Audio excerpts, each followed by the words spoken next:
شايف اهم شيء نعمله النهارده هو ان احنا نحدد احنا رايحين فين. شكل الدوله دي هيبقى ايه؟ ايه القيم اللي احنا كمصريين عاوزين نعيش عليها؟ ثوابت الامه المصريه. اتصور اللي لازم يمشي واللي يجب يمشي ان نعمل دستور الاول.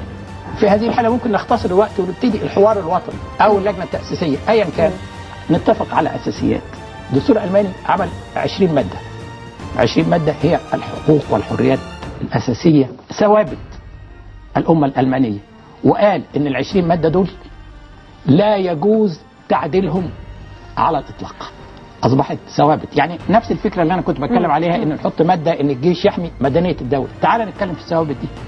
حد هيختلف عن حريه العقيده؟ حد هيختلف حريه الراي؟ انا مش عاوز حد يخاف.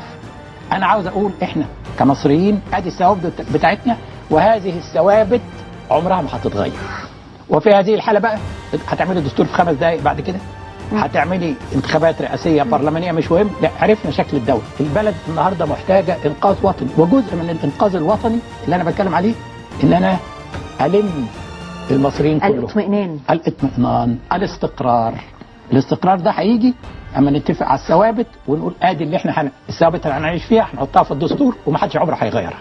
الثوابت دي اما تبصي عليها في الدستور الالماني ما هياش بقى بتقول طبقا للقانون. احنا كان عندنا الدستور يقول لك طبقا، روحي بقى القانون تلاقي خد منك 90% من حقك، يعني طبقا للقانون 75 و7.